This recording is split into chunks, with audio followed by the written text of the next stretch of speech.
that is sort of part of the amazement of being here, and as you have experienced yourself, you've seen this amazing devotion, and you've seen this amazing serenity, and he's an enigma. He's said it over and over again. No one understands who I am. If you're a realized being, there's no way to understand this. And that has been, there's something very beautiful about blind devotion.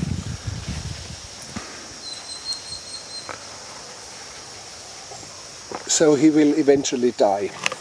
Yes. And you have a task beyond his physical death. Yes, I do. Can you describe it? This is basically unknown to most people. There's only a handful of people, including yourself, that are aware of a couple of projects. First of all, Sai Baba is part of a triple incarnation. There was a great saint named Shirdi Baba who died in 1913.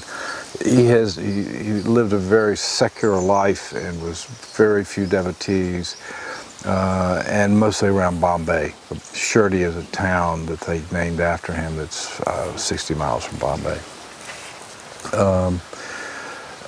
Shirdi Baba announced that before he died that he was part of a triple incarnation and that he would be born again in a village in Andhra Pradesh in the middle of nowhere, and that he would, at 14 or 15, announce that he was this reincarnation, and that this avatar or realized being and whatever would then die, and then a third would appear named Prima Sai.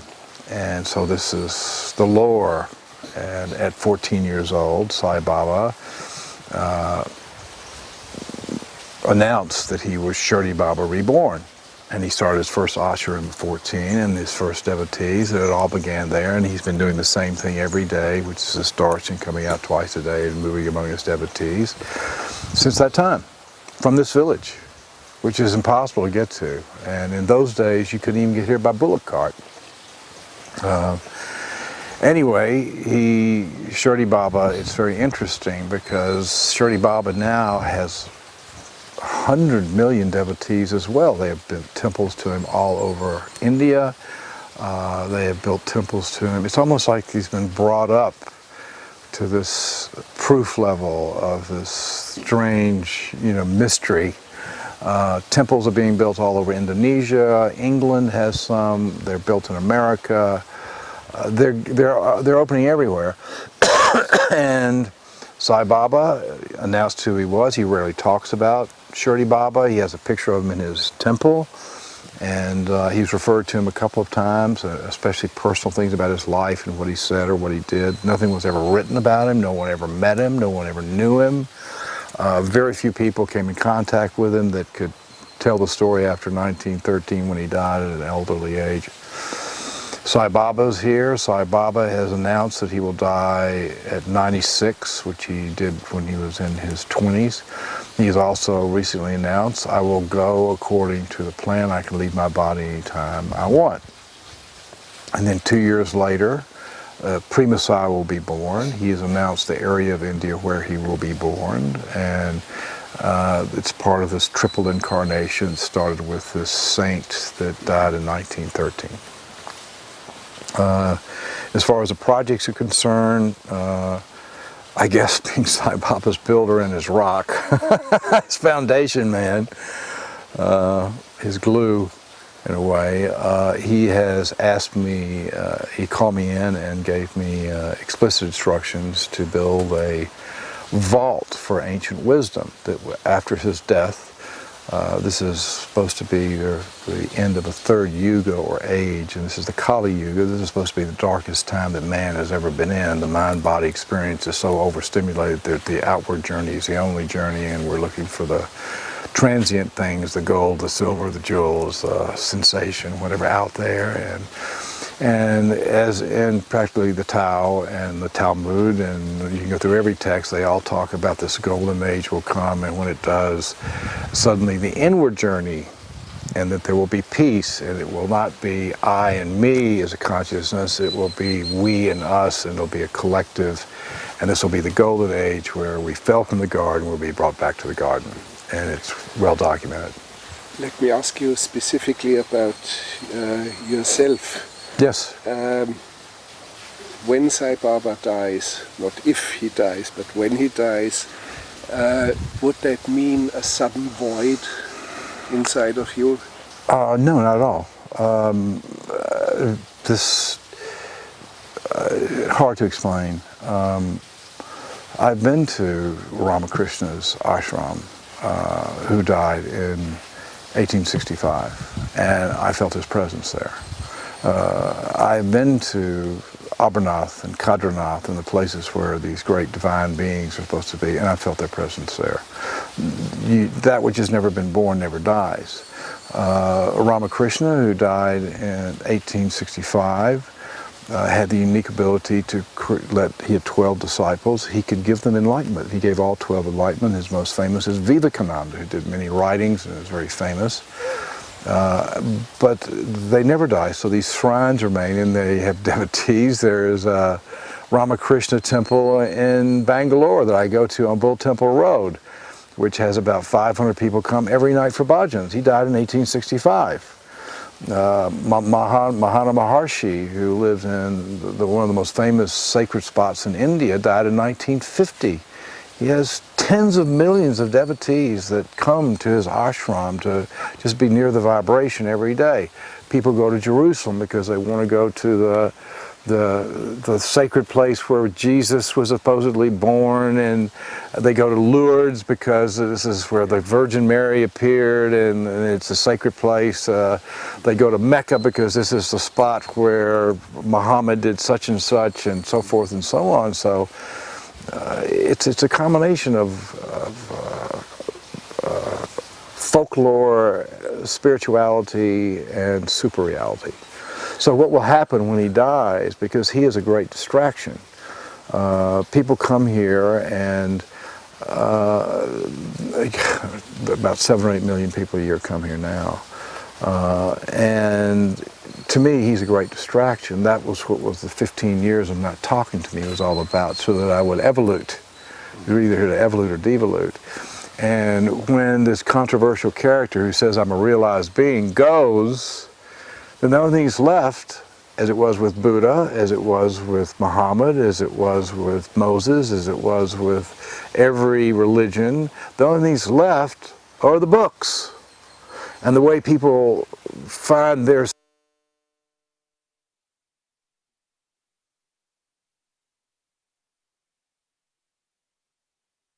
Okay, so I'm wrong. Okay, 09.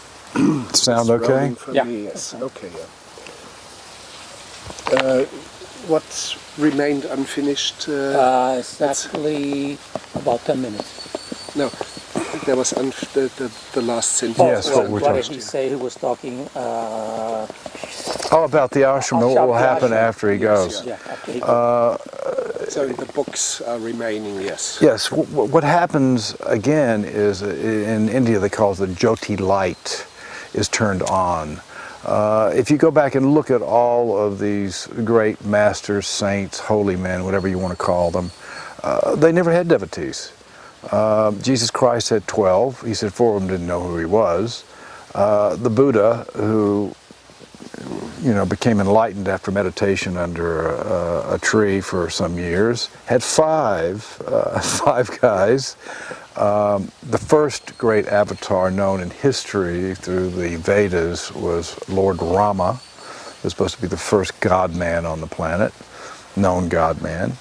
And he had 12 rishis, or 12 great spiritual masters who knew who he was.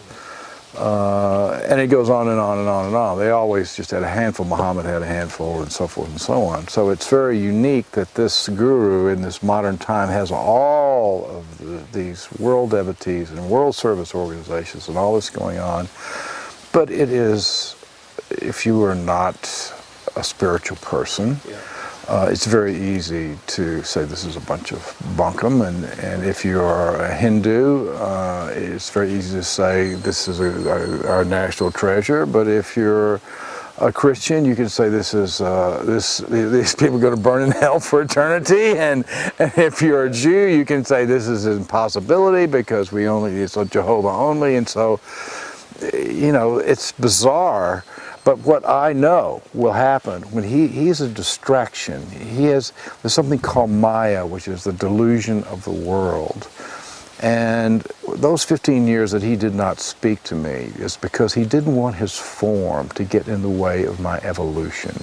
He wanted me to learn about the formless. And we sat there yesterday together and the day before, and what you see is people practicing duality. God's over there and I'm over here.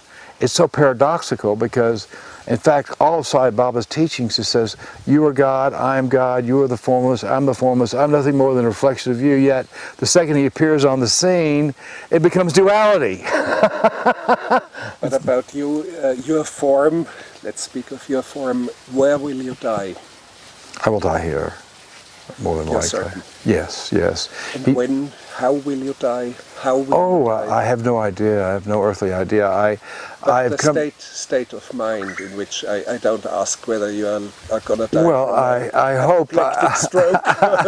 Well, I hope that I'm evoluting to the very end and learning to the last breath and am energetic to the very last moment and in love with love until the very last moment that I die. That is my dream come true.